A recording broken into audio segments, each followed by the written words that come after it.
Okay. So, yeah, I've sent them in.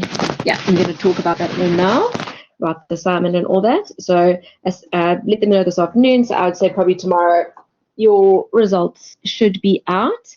So, overall, the results were good. There weren't many people at all that failed that I can think of, actually. The marks as a whole were good. Most people were sitting in the 60s, 70s, and there was a decent chunk of 80s as well.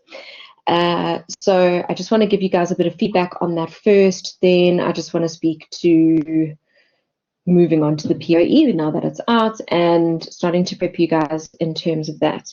Just because, we've got, I think it's about 5-6 weeks until the POE is due. And there's just some stuff I want to lay the foundations with regards to that to start getting you prepped. All right. So in terms of the feedback for the assignment, now guys, this is obviously in general. This does not apply to everyone. So once Group 1 stuff's been released, I don't know, Group 2, are you able to see the comments and stuff on your scripts yet? I don't know if they were waiting till Group 1 got theirs. Just so I know where we're at in terms of feedback. Let's start with the referencing side of things. Reference lists overall were good. In-text referencing, there were still quite a few people that were referencing either just at the start of the paragraph or just at the end, or some people that only used one source throughout an entire question. Remember, guys, referencing those sources give your work academic integrity. So you have to use multiple sources. You have to reference throughout. There were far too many -5s and -10s than I would have liked to have given, purely because of a lack of referencing throughout paragraphs. So even if you use a source throughout the paragraph, if it's one source, you have to reference throughout, and you do need to ensure that you have multiple sources. The other thing that where people lost marks was that you guys would present the facts. So you would give me an act or a law or a whatever it was, and then you wouldn't tell me the relevance of that information. So you would say, for example, the Censorship Act did this, this, this, and this. Okay, but you're not actually telling me how it impacted the journalism industry. So you were listing the facts of it, but you weren't having that discussion side of things. So your example marks would have been higher, but then your discussion marks would have been lower because you didn't actually discuss the relevance of the facts you present. So in academics, it's super important to remember that it's not just about presenting information, but actually discussing it, breaking it down, and explaining to me why you've chosen that fact over the 50,000 available out there to you. The other thing that some people did was, especially for question 3, the examples that they provided weren't media related, which I can't give you marks if it's not something that you can relate it back to media. So if you gave me an example and couldn't show me how Groves End could implement it in a media perspective, then obviously that would negatively impact your marks.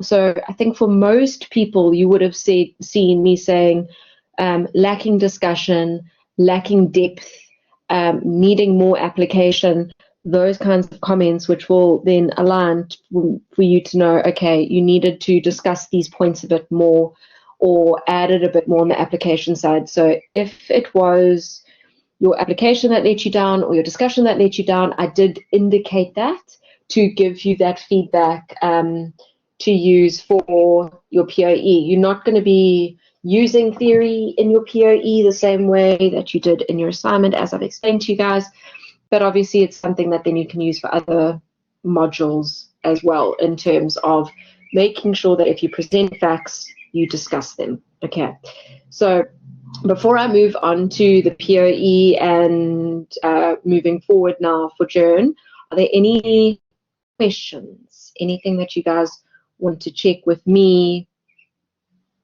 you know, just opening the floor before going forward.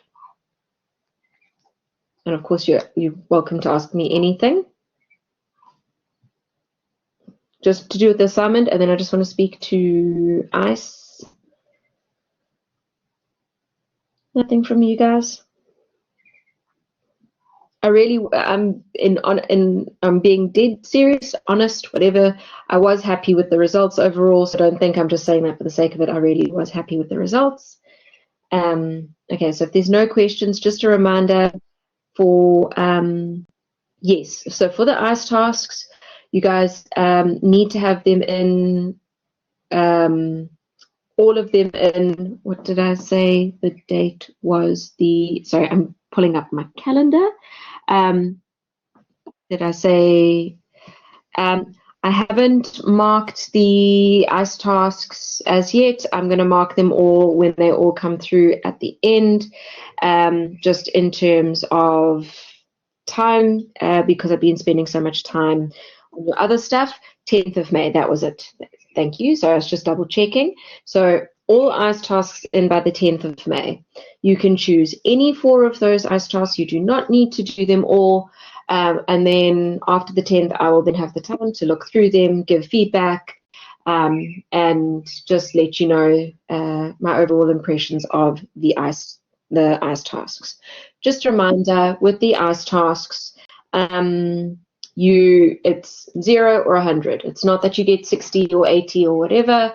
As long as you have made a decent attempt, that you haven't just submitted one sentence, that I can see you've actually put a bit of effort into it, then you'll get your ICE mark. Roseanne, yes, I finished the marking midday today. So for group 1, they should hopefully release your results tomorrow. So yeah, I really did mark as fast as I physically could without it being detrimental to you guys, because I don't like rushing and not giving you accurate marks. So I do spend a bit of time, especially because it was 3 questions per student, and you know, there was a lot of content to each one. Okay. All right, so that's assignments, that's ICE. So now we get to the big boy, the ICE, the POE, the ICE. Listen to me. It's now time to start focusing on your POE. All right, so I have uploaded the, I know that we got the scanned version. I did also upload the PDF version that I got converted to VC Learn, not to VC Learn, to the OneDrive for you guys. So it is there, it is accessible, and obviously it's in our WhatsApp group if you don't want to go through and go get it from the OneDrive. Now, the POE itself has been divided into certain sections, looking specifically at the pre-planning section, the writing section, and then there's also then a little bit to do with learning, the last learning unit, which is focusing on fake news. So what this, I'm going to actually pull up the POE now.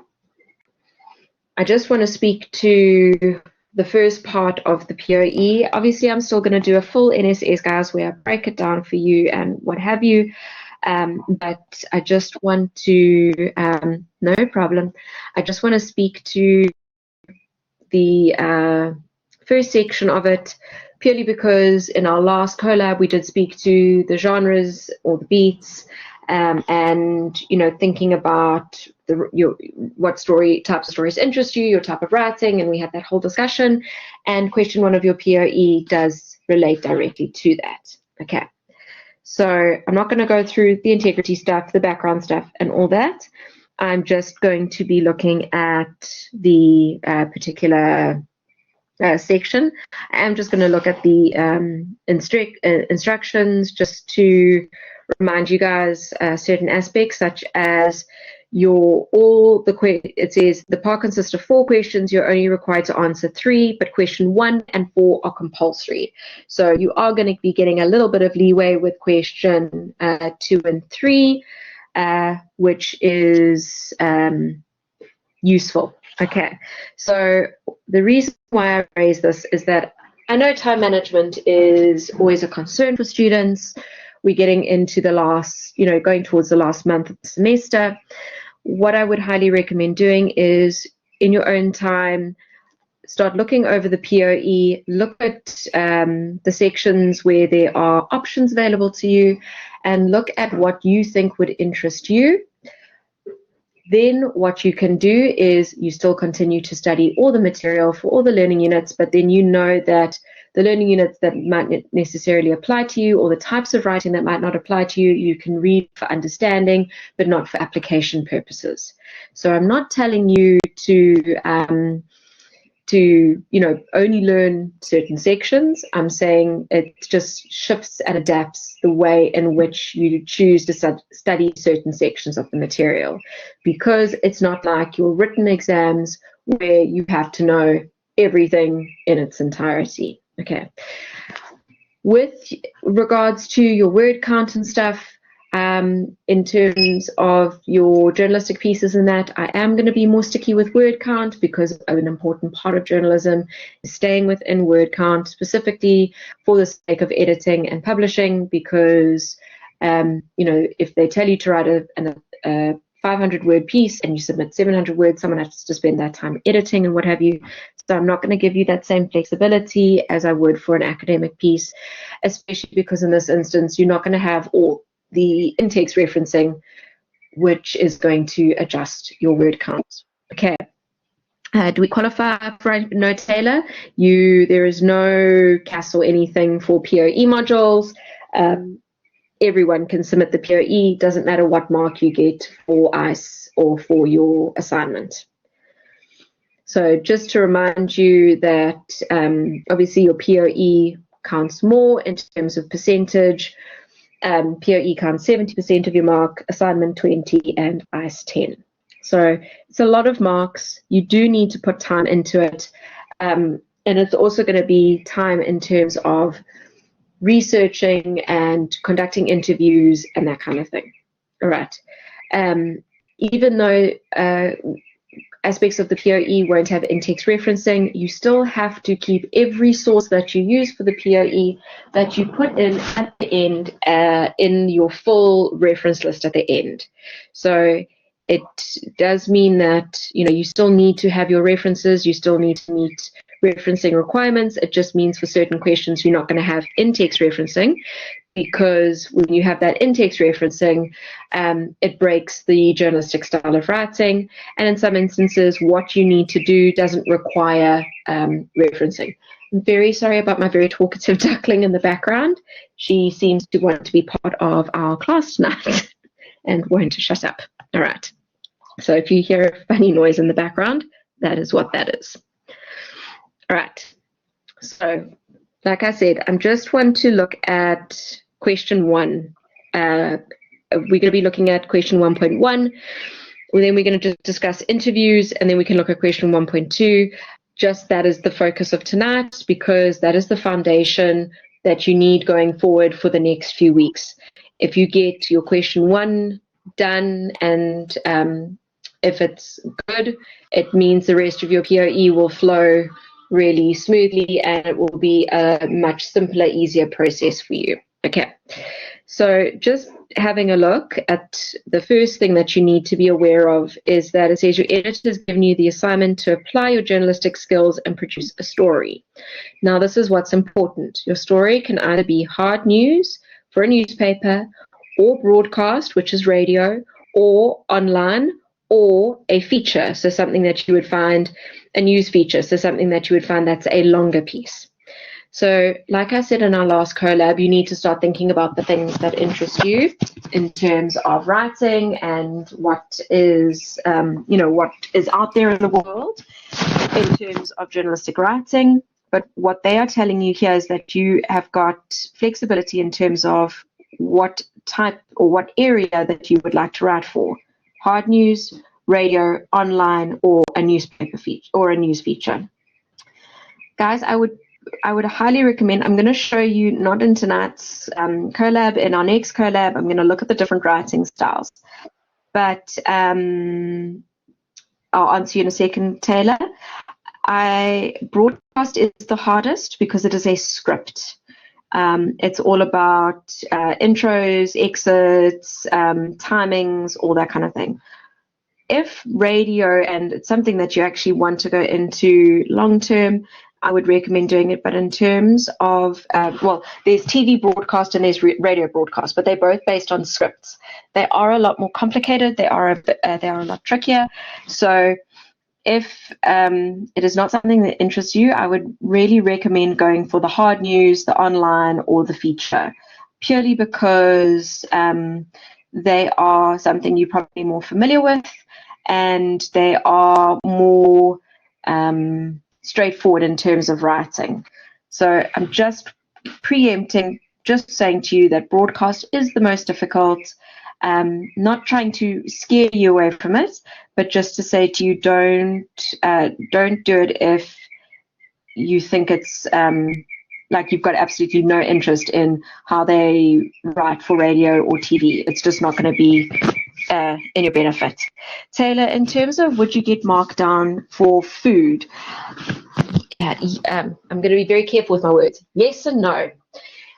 If you're writing a puff piece that is just about, a restaurant, like restaurant review, or if it's just about like recipes or top 10 tips for doing this, yes, you're not going to get the greatest mark for that. If it's something more in depth that's speaking about understanding cultures or understanding molecular stuff to do with food or that kind of thing, no, you won't get marked down. So it's going to be very dependent on the type of angle that you're going to choose, your approach to your story, and what the actual content is going to be about. Because I don't want a story that's just superficial, that's admitting anything. So a lot of students, when they do like, top 10 restaurants to visit, that kind of thing, it ends up being superficial because you end up writing short little paragraphs on these things, and I don't actually get to see your depth of writing. Does that make sense? So I'm not saying don't do it, it just depends on the angle. Okay. All right, so and also it says your topic can be any of the following: crime, disasters, politics, sports, and other topics. So what they've done is they've listed some ideas, but then they've said other topics, which means technically it's open to anything. So that's why I say food can be really, really good, but it can also be really, really bad. So if you want to do something on arts or culture or entertainment, all that kind of thing, because they said and other topics, it is a free-for-all that you can go with anything. It just means choose a genre that interests you. So like we looked at in our last collab, where you guys, a lot of you mentioned you like crime, politics, all that, go for it. If the arts, music, all that kind of thing interests you, go for it. But it's all about that angle. It's about making sure your stories have got depth, have got value. And remember, so again, in our last collab, we looked at those pillars of newsworthiness. Make sure your story is newsworthy, that it is something that is different, unusual. I would suggest staying away from celebrity stuff. If it's like, again, superficial things like, Hailey Bieber fighting with Justin Bieber, or Victoria Beckham and a 50th birthday party, that kind of thing. If it was something to do with like the royal family and the photoshopping and whole thing and looking deeper into the ethics of stuff, that's great. That's awesome. So what I want you to do is just think about your stories, and I'm marking up 100 odd of you guys. I think there's about 100 doing during the semester. Make your story stand out. Make it be the one that stays with me.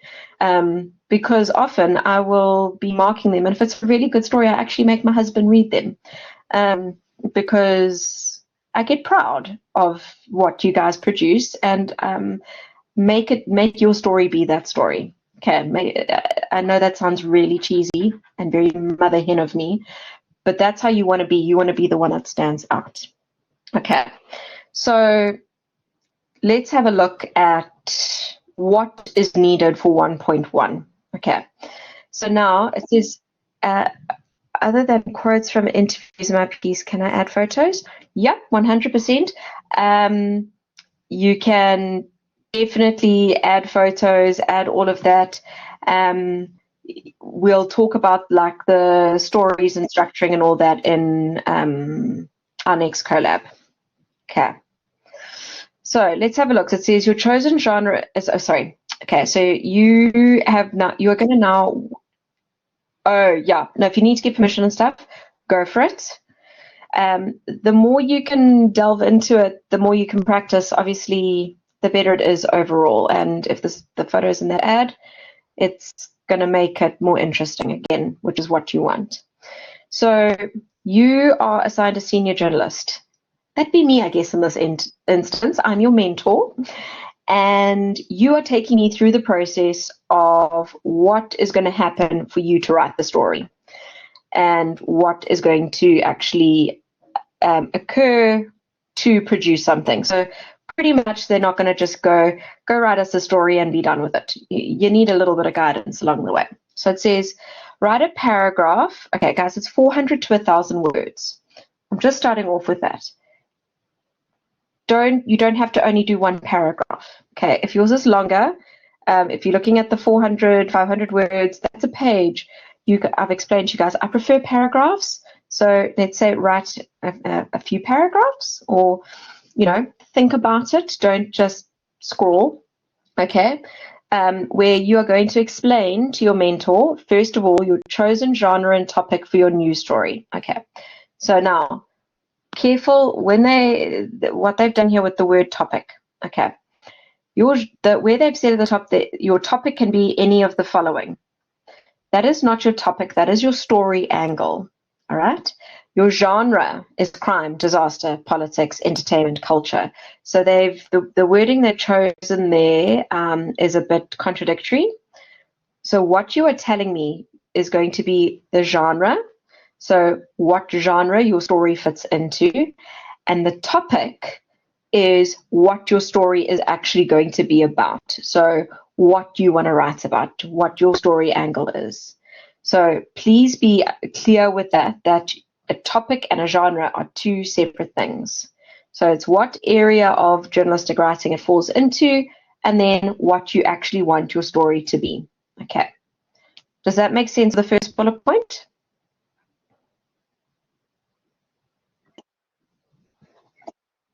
Okay. I just wanted to clarify that because when I read it, I was like, that's going to cause some confusion. Okay, obviously I will be going through this again and again and again, but just to start. Then you're going to list any two various sources for your news story. You are then so what you are listing there are two credible sources that you can get online that you can use for research to support your story idea. So for that, you would give me your full reference. So you could break this paragraph. You can even, this irks me saying it, but I can't believe I'm going to say it, you can even bullet point it. So the first bullet point would be your genre and your topic. The second bullet point would be your two sources that you could use to research. You would go and put the full reference, like it would be in your reference list, there in that paragraph. And now, please understand, when you put those two sources there, for your file reference list, you will copy and paste those and then put them into your reference list. So they will appear twice in your document. Okay, so you're not explaining those sources, you're not doing anything at that point, you are just listing those sources. Okay, does that one make sense?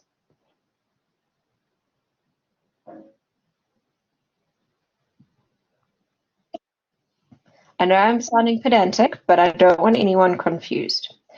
Then what they want you to do is distinguish which source will be primary and which will be secondary. They are not meaning primary and secondary in terms of, like history, primary, secondary sources. They're going to be news stories. They're going to be technically primary sources because you're taking them directly from legitimate news sites. Unless, if you've got a source there where you're not finding it online, but you're speaking to someone directly, you can also incorporate that. What they mean by primary and secondary, so that's it, Nicoletta. If you can include I would say maybe do one online source and one interview. I wouldn't do both your sources as the interviews.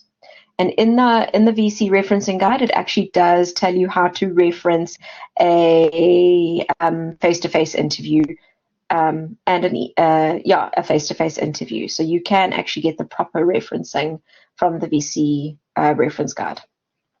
So when they're talking about primary and secondary, what they're meaning here is which one are you going to be using the most and which one you're going to be using second.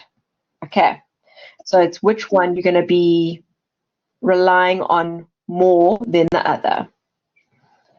So, sorry, just looking at, but one of your sources must, no, Michael, you can have two websites or anything here. On top of that, you are going to be conducting interviews as well.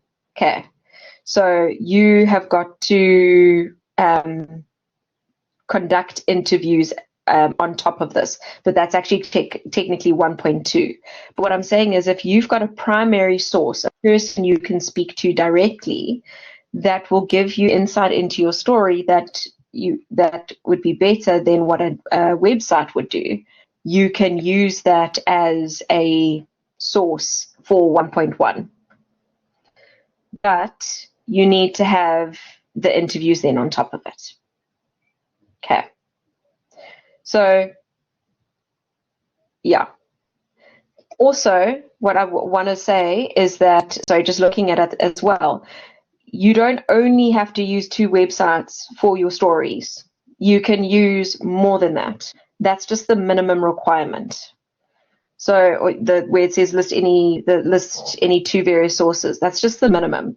So if you go and find 4, 5, 6, whatever number of sources to write your story, that's absolutely fine. Those just go into your reference list. You just have to name 2 in question 1.1.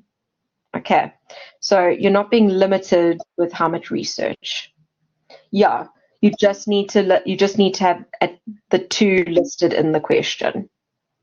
Say we use choose new. Would the primary one be the one which is more credible? Yes, exactly, Kara, and that's what they're wanting you to do. So they're wanting you to tell us which one is the one that you're going to gain the most information from. Okay. Then after that, you're going to explain how you researched and verified each source. So, yeah, Megan, exactly, your top 2. That's the perfect way of looking at it. So then you're going to talk about your research process. Google, hi. But you're going to tell me how you verified each source. So that you're going to remember my whole thing. Don't only look for it once. You've got to go and find multiple sources. So there, what you can do, the other sources that you're going to use, you could say these were verified by finding other sources such as this website, this website, this website, which verified the facts, therefore showing that these sources are credible. All right. Does that make sense to you guys? 1, 2. And that's your 10 marks. Okay.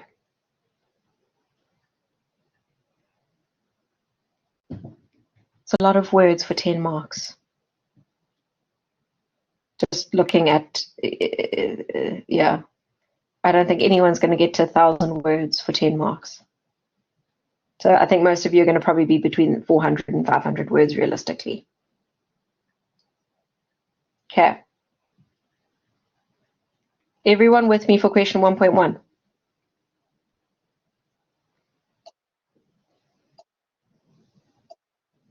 Okay.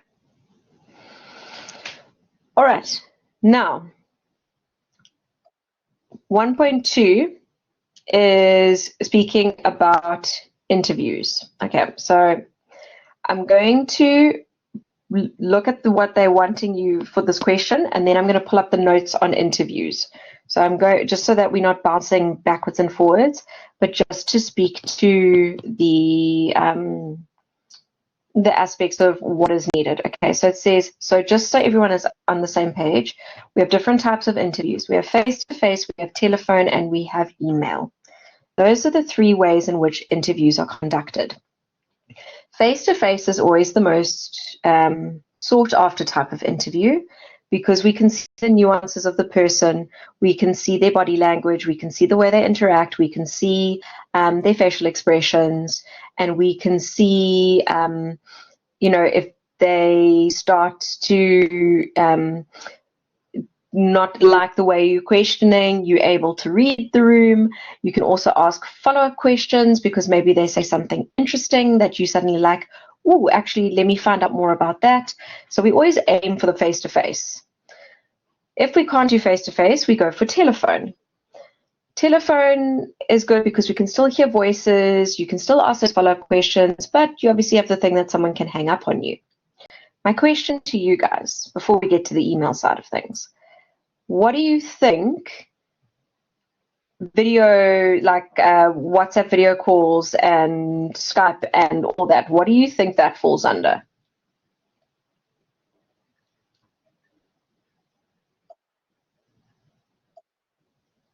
Okay, it is. It's the same as face-to-face.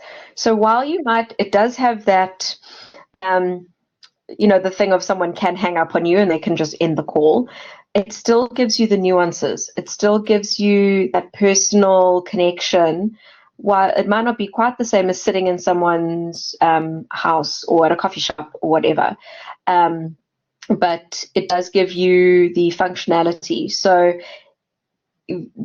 you guys are able to use that as a means of your interview. So if you can't physically sit face to face with someone for an interview, consider doing a WhatsApp call, a video call, or anything where video is there and that you can record it.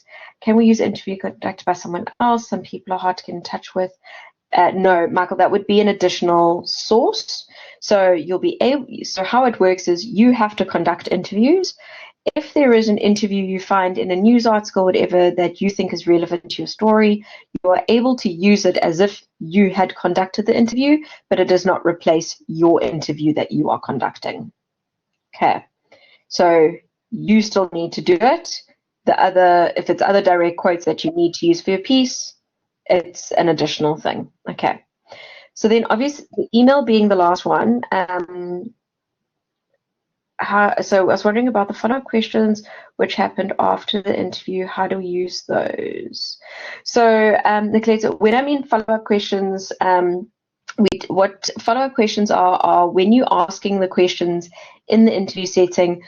Let's say you ask someone how they feel about learning in a distance space, and they answer it, and while they're answering, they say something that doesn't necessarily go and lend itself to your next question, but actually opens up something to another question.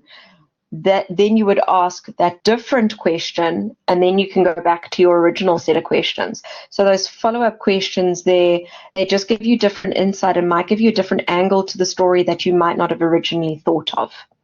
So that's where the follow-up questions come in. So it's not after the fact, it's during it.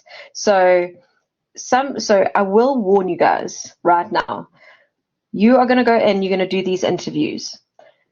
Some of you are going to go in, you're going to go in with your set of your open-ended and closed-ended questions, which we're going to talk about in a second. You will start doing this interview, and the interview can go down a completely different path than what you planned. Go with it. I can tell you generally the stories that end up coming up out of the blue without being like coaxed in a certain direction often end up being really, really interesting. I'm not talking about people going off topic and going sidetracked and all that, but if they say something that's interesting, that you feel could be a different angle, that could be interesting, run with it, go with it, because a problem that journalists have is that we're so rigid. We do these questions, we write them down, and then we go, all right, but you haven't answered this exact question, but I need you to now answer this next question, and we don't go with the flow, and sometimes going with the flow could end up with a better story. So go with it. If it's going to work, if it doesn't, then obviously just go back to your normal set of questions. The other option is email. WhatsApp conversations can also fall under email nowadays. And you've got to work out what works for you. So maybe what I would say is all of you should conduct at least one face-to-face interview. Then for a secondary interview, you should have, then that could be an email or WhatsApp or something else, that you all should at least have one face-to-face interview. You can also do voice notes if you want to do the questions and then they're answering voice notes, that's also good. What is important though, guys, is that you need to do transcripts for the interviews that you conduct to support your story. When you are doing the interviews, you need to record them. You need to use your phone and record what these people are saying. For one, because you need direct quotes. Remember, when you are writing a journalistic story, it is not about your voice. It is about the voice of those involved. All the information from these people you speak to have to be presented as direct quotes.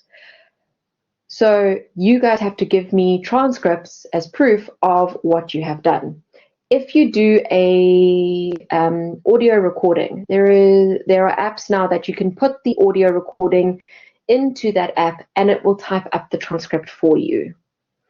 So it saves your bacon, because in the past you literally had to go and type it up word for word, question, answer, question, answer, question, answer. Of course, you're still welcome to do that if you have the time, but there are apps available. But you will not succeed if you try write word for word as the person is speaking. You're going to miss what they say, you're going to miss important information, and you're not going to get direct quotes. Okay, so that is super, super important. So you're going to explain which types of interviews you chose for your story, explaining to me why. No, you don't need to reference the app. I'm just telling you the apps are there to save you guys some time, because it's your work, it's your interview, it's your content, so it's not referenced. It's just me giving you a cheat, which maybe cheat is the wrong word. An upper hand, I don't know, a helping hand. Let's go with that. Next minute, when Ali or someone, Naz comes online and says, why are you telling them to cheat? Eesh, that would go down well, hey? Okay. So you choose what kind of interviews you want to do. You then got to discuss how the interviews were conducted. So you explain to me if you did them face-to-face, online, whatever it may be. Yes, there we go. Work smart, not hard. I like that. Okay. So you explain the process. It's acceptable to do an email interview if your source prefers. Was too busy. Yes, Chantal, you can do an email interview, but you guys should try. So the reason why I say you need to have one face-to-face and then do an email or WhatsApp, whatever, is that often what happens with emails is that people edit themselves. They are more cognizant of what they're writing, so they are careful with their words. They write in shorthand. They don't give you the depth that a face-to-face or video interview does. So I wouldn't suggest it for all your interviews, because what's going to happen is that you're not going to get those nice quotes that you can use. So no, Nicoletta, you'll put the transcript into question 1.2. So after your paragraph explaining all the stuff that they're asking for here, you'll then put your transcripts. So it will all stay in this section. Guys, aim for 5 to 10 minutes. Yeah, exactly, Taylor. Yeah, I'm with you there. The email interviews are very useful if people are busy, or if you're in a different country, or whatever it may be, but people do tend to censor themselves in emails. So that's what you've got to be careful about. Okay. So you explain the different types that you use. You're going to tell me how you went about doing these interviews, and then you're going to give those transcripts. Okay. Your interviews, guys, should be plus minus 5 to 10 minutes. And then I am just pulling up the interview notes just to speak to that particularly. Here we go. Okay. Oh, for heaven's sake. Sorry. BC Learn doesn't want me to go to what I want, because you guys aren't going to be going to press conferences, I want to get to the right Here we go. What are you doing, silly? There we go.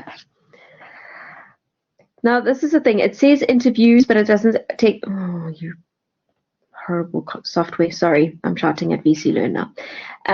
It says interviews. It doesn't stipulate the exact number. I would say in the past it's always been 2. Because one interview is one-sided, where 2 interviews gives you dimension and gives you depth to your piece. Again, that's why I say you need to think about what you're doing as well, if it's going to be for an online piece, a feature, because a hard news story, which again, we're going to look at all the different types in our next collab. A hard news story is much shorter than a feature. A feature, you need more interviews, you need more emotion, you need more depth. An online piece kind of falls between the hard news and the feature. The broadcast, your interviews are short and sweet and to the point. So it just depends on what you're trying to, what you want to write for. Okay. All right. So just to focus, sorry, it's just jumping to, so if you guys go and have a look at the notes, you'll see the guidelines there in terms of face-to-face, phone interviews, email interviews.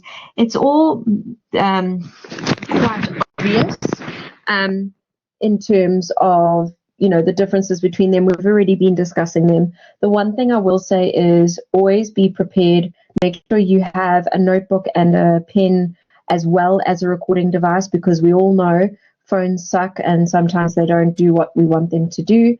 You can even ask, what I said to my third years today is, the person they are interviewing, ask them if they wouldn't mind recording it on their phone as well, so that they have a backup. So just as a, you know, extra bit of help. The other thing is, when you are recording it, first of all, you do need to ask them if it's okay to record it. Just say that only your lecturer is going to be reading it. No one else is going to be reading it. It's not for publication. And tell them that doesn't matter what they say. It's not, you know, it doesn't go further than me type thing. But please put the phone by them, not by you, because you need to hear their quotes directly. Also, then for the transcript thing, if you use the app, if it can't hear their answers, which is where the bulk of the content is, you're then going to be having to type it up anyway. Where if the software can't hear your question, yours is short. So just make sure that phone goes closer to them. Make sure you present yourself nicely. Tell them that this is just for academic purposes, and just make them comfortable.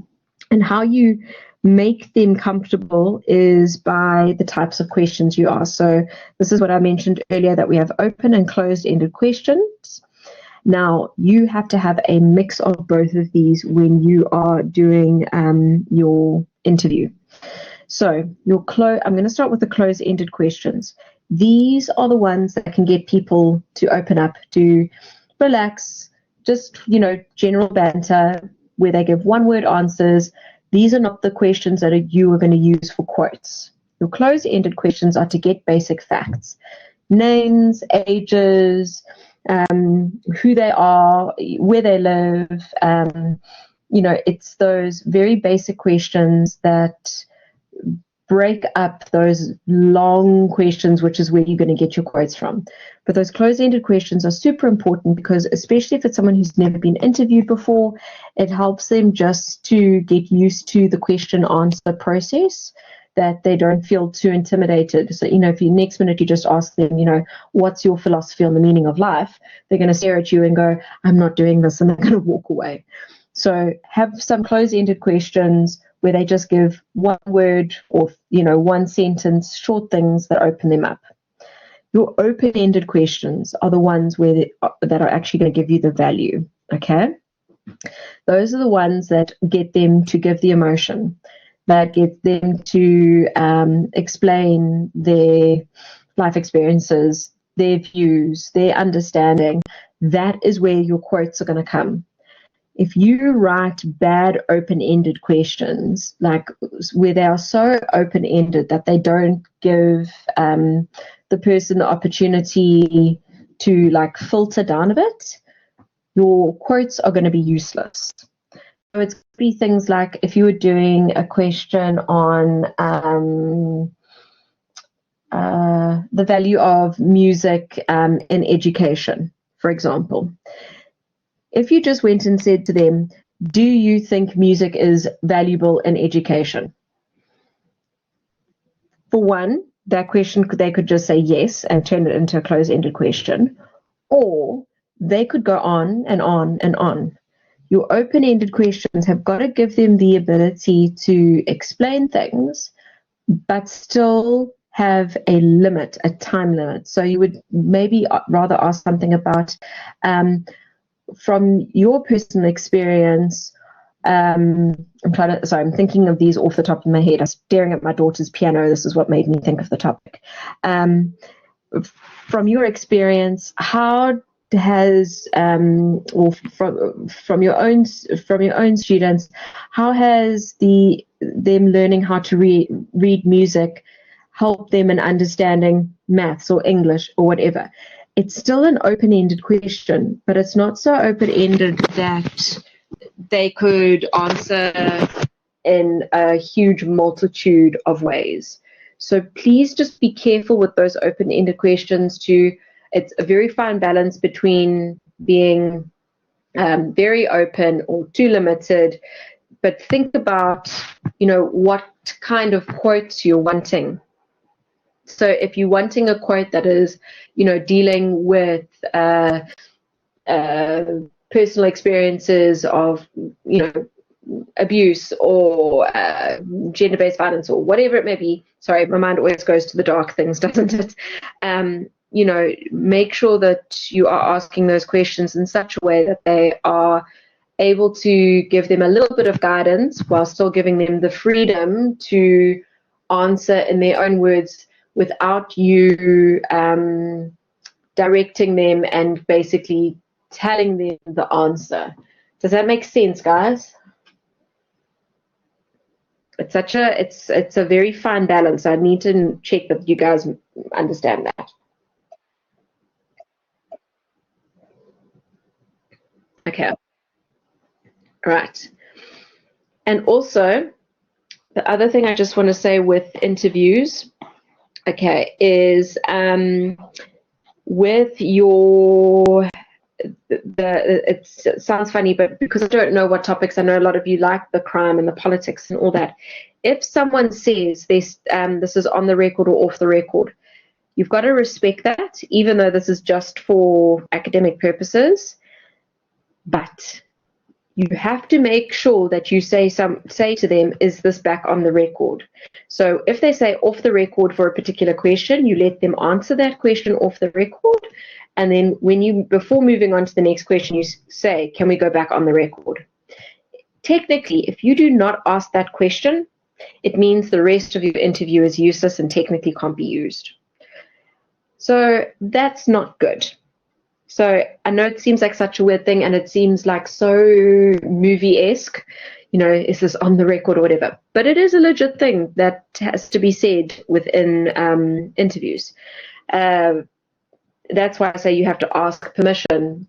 Are you okay with this being recorded and all that kind of thing? You're not asking if it's on or off the record, but it is something that actually happens in journalism. Okay. What was the other thing? Sorry, I just thought on, off the record. No, that was it. Okay. Questions? Seeing as I've been rambling.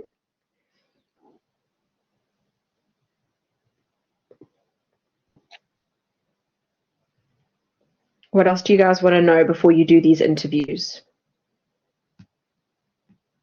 Oh, do all your research before you do your interviews. Please don't go in looking like an idiot. And I say that with love in my heart, but please go in with some knowledge so that they don't think that you don't know what you're doing. Because that's just embarrassing. What else?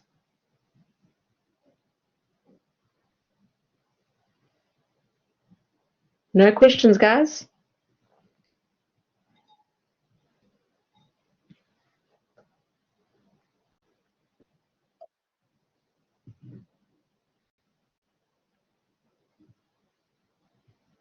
How do you feel about conducting interviews?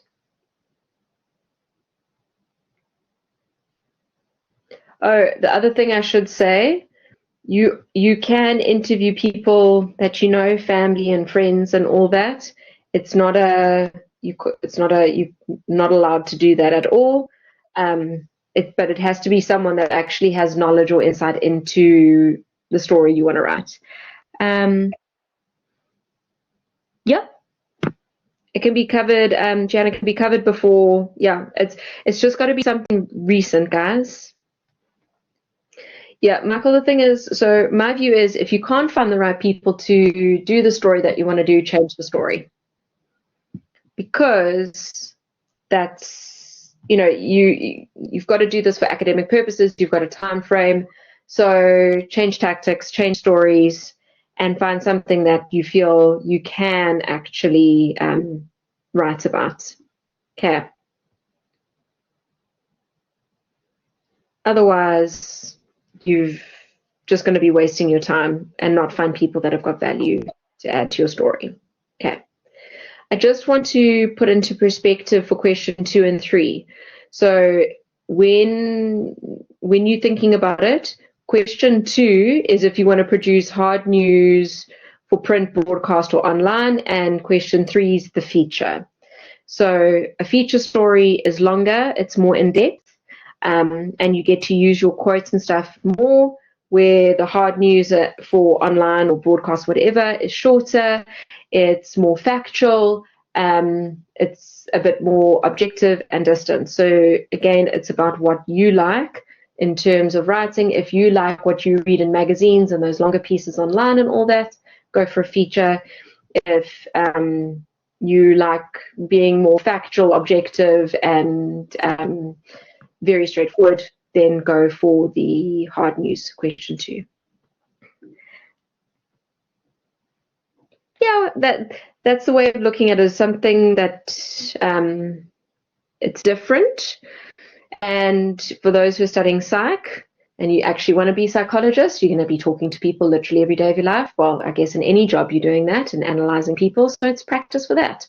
And for those of you that aren't doing psych, you'll be doing JRN 2, where you're going to be doing even more interviews and all that kind of thing. So either way, you're all going to be using this for practical reasons long term anyway. All right. Okay, guys, if there are no more questions, that is it for tonight. I hope you have found this helpful, and good luck. I'm so glad you're excited. Try have some fun with it.